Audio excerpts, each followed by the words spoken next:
Ketika saya mendapatkan foto satelit keadaan cuaca di Tiongkok beberapa hari terakhir ini, saya geleng-geleng kepala. Di beberapa provinsi di Tiongkok, hujan turun selama 7 hari berturut-turut, dan hal ini, hujan turun panjang dan lama, belum pernah terjadi dalam periode yang cukup lama di Tiongkok. Genangan air atau banjir di wilayah rendah sudah ratusan ribu rumah. Dan sayangnya, kita di Indonesia sering lupa pada cara setiap negara berbeda kelolaannya. Jadi, informasi seperti ini tidak keluar dengan gampang dari Cina. Dipikir semua seperti Indonesia kelola negaranya. Yang namanya informasi keluar dari Tiongkok itu tidak sesederhana apa yang banyak dari kita pikirkan. Berita banjir di Cina ini tidak bisa keluar begitu saja karena sumber keluarnya. Katakanlah ada yang mau kirim lewat WA. WhatsApp nggak ada di Cina bro. WeChat adanya. WA-nya Mark Zuckerberg dikontrol ketat dengan server yang ada di Tiongkok. Sehingga data bisa disaring dulu oleh Partai Komunis Tiongkok. Ingat ya, Tiongkok itu komunis. Beda ya ideologinya bernegara dengan Indonesia. Sekedar mengingatkan, ojo nyolot gitu. Tempe bener sih lu. Jadi berita banjir atau genangan kalau belum didatangkan Xi Jinping ke lokasi, ngasih pertolongan, tindakan heroik pemimpin tertinggi tersebut nggak akan ada siarannya. Kepahlawanan suka menolong orang harus ditonjolkan terlebih dahulu. Sekarang pasti Departemen Penerangannya Tiongkok sedang buat skenario untuk siarannya ke seluruh dunia.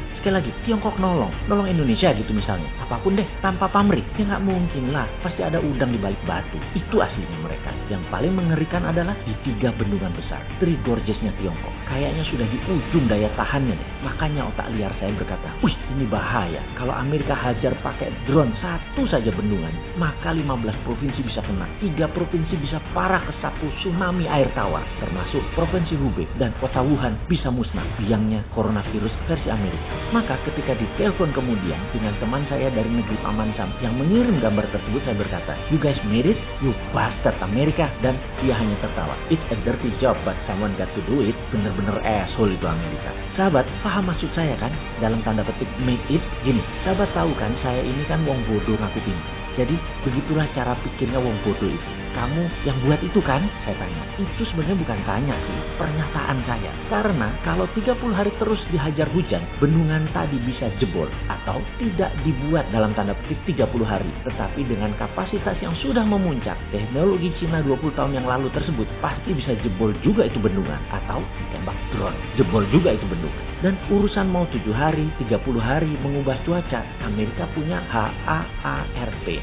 Dan apa itu HARP? HARP merupakan sebuah stasiun cuaca terletak di Gakona, Alaska. Di sana terdapat banyak sekali antena transmitter yang bisa menembakkan frekuensi gelombang radio baik rendah dan tinggi ke atas atmosfer bumi. Fungsinya untuk mempengaruhi ionosfer dan stratosfer yang merupakan bagian penting dari atmosfer untuk membakar batu meteor agar tidak jatuh bulat-bulat ke bumi. Jika gelombang radio ini berhasil ditembakkan sampai ke sana, maka akan membuat ionosfer hangat kemudian memantul kembali ke bumi, menciptakan awan serta molekul lainnya sehingga dapat memanipulasi cuaca di sekitar tempat di mana gelombang itu terpantul. Banyak tidaknya awan tertentu tergantung dari berapa lama antena HARP menyala memancarkan gelombangnya. Saat ini ada 350 buah antena HARP di pusat penelitian Gakona, Alaska tersebut. Yang satu antena bisa menyalakan yang menghasilkan daya pancar 10.000 watt. Jadi jika 360 antena itu dihidupkan bersamaan, maka daya pancarnya sangat besar, mencapai miliaran watt, cukup untuk memanipulasi cuaca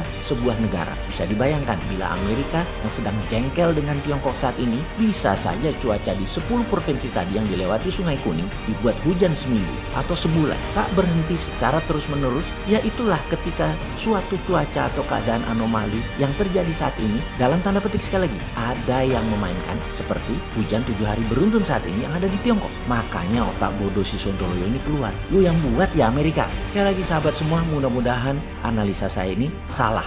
Hujannya tadi alami, seperti halnya alaminya corona saat ini. Juga semoga bendungan tidak jebol. Dan semoga paham bahwa apapun data dari Tiongkok pasti dimanipulasi, itu juga salah. Tiongkok negara jujur, terbuka, demokrasi, bukan komunis lagi. Maaf ya, saya salah selama ini.